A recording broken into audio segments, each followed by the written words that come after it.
के ऐलान करने के 1 घंटा पहले इनको अचानक याद आई कि अब हमें तीनों एमसीडी को इकट्ठा करना है, इसलिए चुनाव टाल दिए जाएं।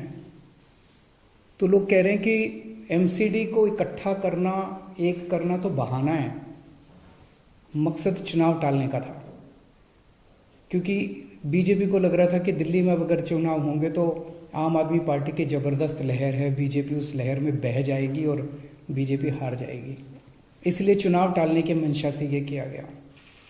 दूसरा ये भी लोग कह रहे हैं कि चुनावों का तीनों नगर निगम एक साथ करने से क्या लेना देना है। आज 3 नगर निगम है दिल्ली में, 272 वार्ड हैं, कुछ इसमें कुछ इसमें कुछ इसमें। तो तीनों नगर निगम के काउंसलर अपने अलग अलग नगर निगम में बैठते हैं। चुनाव हो जाने दीजिए, अगर तीनों को इकट्ठा भी कर दोगे आप तो वो एक जगह बैठने लग जाएंगे। दोबारा चुनाव कराने की क्या जरूरत है, अभी चुनाव रोकने की क्या जरूरत है, चुनाव टालने की क्या जरूरत है। चुनाव करवाओ, नए काउंसलर आएंगे और नए काउंसलर जो भी आएंगे वो जब तक तीनों नगर निगम है तीनों में बैठ जाएंगे, एक नगर निगम होगा वो एक साथ आके बैठ जाएंगे। तो चुनाव टालने की तो जरूरत ही नहीं थी। लेकिन मकसद तीनों नगर निगम एक साथ करने का नहीं था। अगर करना होता तो 7 साल में कर लेते ये लोग। मकसद था चुनाव टालने का। ये देश के लिए अच्छा नहीं है, दोनों चीजें अच्छी नहीं है। जो केंद्र सरकार ने चिट्ठी लिख के चुनाव टालने को कहा वो भी ठीक नहीं है, और चुनाव आयोग केंद्र सरकार के सामने झुक गया और चुनाव टाल दिए, ये भी अच्छा नहीं है जनतंत्र के लिए। मेरी हाथ जोड़ के प्रधानमंत्री जी से अपील है, प्रधानमंत्री जी, सरकारें आती जाती रहेंगी,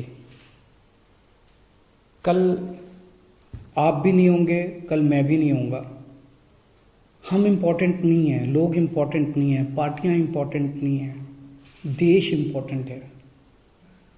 अगर हम चुनाव आयोग को दबाव डाल के चुनाव कैंसिल कराते हैं, इससे चुनाव आयोग कमजोर होता है, और चुनाव आयोग कमजोर होता है, चुनाव कैंसिल होते हैं तो देश कमजोर होता है।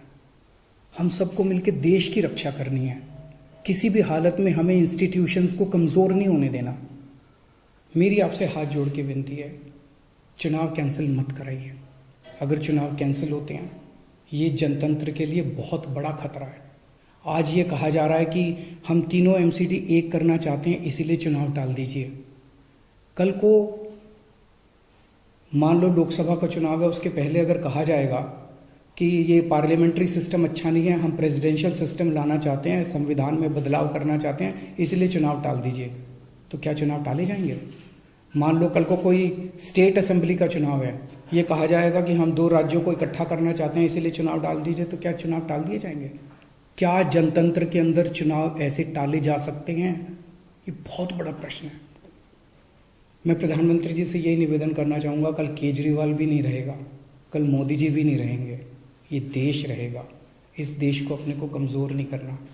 मुझे नहीं पता कि राज्य के हमारे जो स्टेट इलेक्शन कमिश्नर हैं उन पे ऐसा क्या प्रेशर डाला गया, उनको क्या धमकी दी गई, इनकम टैक्स की, ईडी की, सीबीआई की कोई धमकी दी गई, या वो अभी अप्रैल में रिटायर हो रहे हैं तो उनको पोस्ट रिटायरमेंट कोई लालच दिया गया, मुझे नहीं पता क्या दिया गया, लेकिन वो तुरंत 1 घंटे के अंदर चुनाव टालने को तैयार हो गए। ऐसे संस्थाएं कैसे चलेंगी?